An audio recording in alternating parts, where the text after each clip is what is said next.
All right, guys, it's time for step two, making a yardage book. First thing you need is a golf course. What course are we going to make this for? So, I've got a golf course, and let's just let you know I'm using the Google Earth app. It's really nice.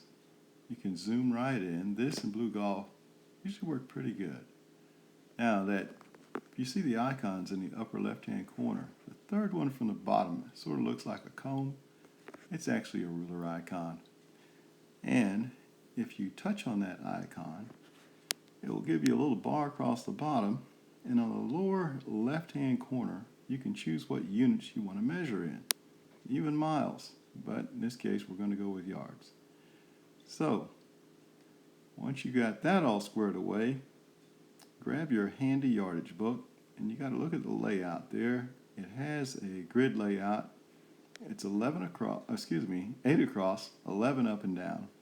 And you want to locate center both ways, both vertically and horizontally. Because when you start and find your depth, you want to locate that on the middle of the yardage book at the bottom somewhere on the page, and then get your measurement. And this green looks like it's going to be about 36 yards deep. Now remember, you don't have to be Rembrandt. Most of the people I coach, the first thing they're saying, "Oh God, I don't draw that much." All you have to do is locate dots. That's it. You've got your first mark down at the bottom, second mark. The green's about 12 across at the bottom. It's a little wider at the back. And if you got just that depth and then the width at the bottom, you can draw that right-hand side in. And then you get the depth at the back. And then just connect the dots. That's literally it. Now you can see it has a bit of a curve there on the right-hand side, but that's really no big deal. All you're going to do is, of course, find center, and that curve is just about at the center, so you can measure with Google Earth and then check and find out where your center marks are, and then go back and locate that. And then you know how wide it is at the bottom, you know how wide it is at the top, and the transition is just about at the center, so just draw it in. Remember, the green you draw is just a representation. The numbers you write should be pretty accurate, within half a yard. So now you've got your green completed. And then you want to start to throw in some details, like how far is it to that little stick out point there, and what you call that little hickey out. How far is it to the bunker off the edge there? You want to put that in and locate the hazards, okay? If there's water around, if there's a creek around. Put in all those details, because the more detail you have, the better off you are. Now, let's say you're a person that don't like a lot of details.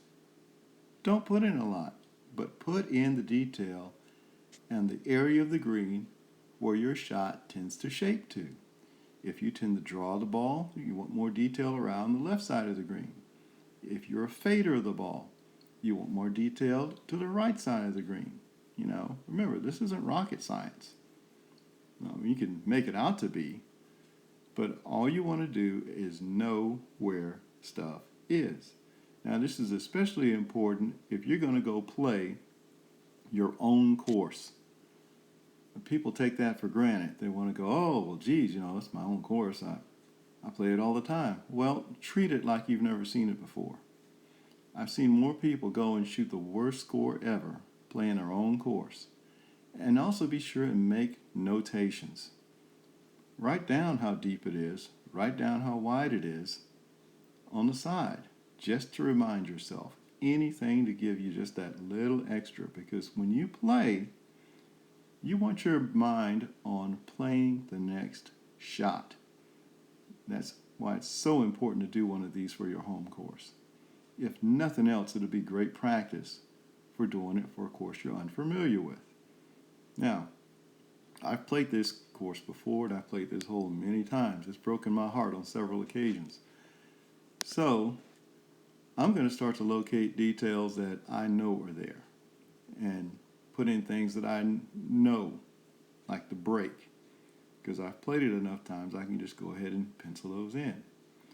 Something else you want to do too is once you've got the shape of the green down, again, you're not trying to redesign the thing, is go ahead and put the outline of the shape of the green and the shape of the hazards, go ahead and do those in pen.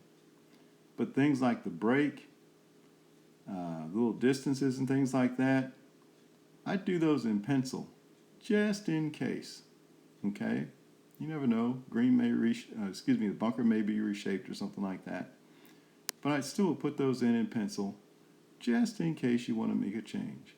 And there, I'm locating a drain. There's actually a drain on that side of the green. Use nomenclature, little arrows and legends, like things like that you could recognize. Okay. Remember, this is personalized for you. The more detail you put in that helps you, better off you are. Now, I tend to lay up a lot on this hole just because it wears me out. So, the front area, yeah, I want to know the dimensions of that for sure. How big a space do I have to drop the ball into? You want to locate the creek. You want to know how far it is over the creek from one side to the other. But we're going to get into that on the next video when we start looking at approach shots. Remember, the detail on this green will decide where you want to play your tee shot. All right, till next time. Hey guys, thanks for watching the video. Be sure and subscribe with the link below. And check out my webpage, franklinhudsongolf.com. Remember, the more people subscribe, the more of these videos they can do. Also, just to let you know, I'm doing a summer golf school at Wolf Dancer Golf Club. Check out the webpage. Contact me. We'll get you hooked up. Unique thing about this, only 4 players per week. That's it. It'll be me, you, and 3 of your closest friends. Or 3 strangers. Who knows? But check it out. It's going to be very personalized training. All right. We'll see you then.